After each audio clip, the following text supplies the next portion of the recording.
రామానుజుల వారు గోవిందుడు గురించి చెబుతూ గతంలో ఆపద నుండి కాపాడి ప్రాణం పోసింది గోవిందుడే అని, అంతేకాదు ఈ గోవిందుడు వల్లనే కంచి వరదరాజ దంపతుల దర్శనాన్ని పొందాను అని, వారికి తీర్థకైంకర్యం చేయగలిగాను అని అక్కడ ఉన్న వారితో చెప్పగా, ఎంత అదృష్టం! అంతటి ఆచార్యులైన దేవరవారిని సేవించుకోవటం మా భాగ్యం అని అంటారు వారు. సరి ఇప్పుడు గోవిందుడు ఎక్కడున్నాడు అని రామానుజుల వారు అడగగా, తిరుమల తీసుకువెళ్ళి శ్రీశైల పూర్ణుల వారు గోవిందునికి పంచ సంస్కారాలు అనుగ్రహించారు. ప్రతిరోజు గ్రంథాలన్నీ బోధిస్తున్నారు ఆచార్య. దివ్య ప్రబంధం కూడా చదువుకుంటున్నాడు గోవింద భట్టర్ అని వారు చెప్పగా, సరి మంచి సమాచారం తెలిపి మాకు సంతోషం కలిగించారు. సమయం వచ్చినప్పుడు అతన్ని కలుద్దాం. ఇక మనం అనుష్ఠానానికి లేద్దాము అని అంటారు రామానుజుల వారు. రామానుజుల వారు ఇలా అంటున్నారు.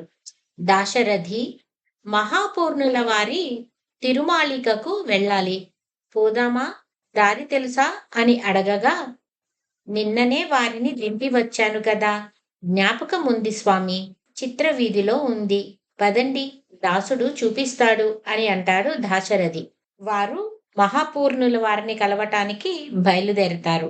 అక్కడ శిష్యులు రామానుజుల వారిని రావటం చూస్తూనే ఆచార్యులు వేం చేస్తున్నారు.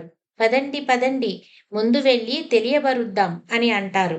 రామానుజుల వారు మహాపూర్ణుల వారి తిరుమాలికకు వెళ్ళగా, మహాపూర్ణుల వారు ఎదురయ్యి వారికి దాసోహం తెలుపుకుంటాడు. ఇదేమి అపచారం, కబురు చేస్తే దాసుడే వచ్చేవాడు కదా అని మహాపూర్ణుల వారు స్వామివారికి సాష్టాంగం చేయగా, అక్కడున్నవారు మహాపూర్ణులను ఇలా అడుగుతున్నారు.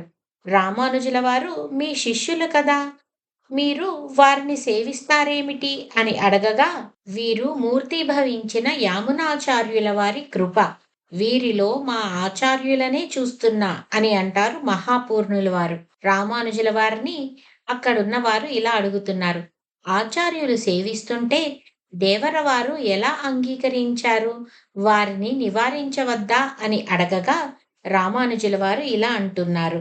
ఆచార్యులకు పూర్తిగా శరణాగతి చేశాక నాలో అవును, కాదు అనడానికి ఏమి ఉంది? వారేమి చేసినా సమ్మతించడమే కదా. నేను వారికి పరతంత్రుడను. వారెలా భావిస్తే అలానే అని అంటారు రామానుజుల వారు. దానికి మహాపూర్ణుల వారు ఏమంటున్నారో రేపు చూద్దాం.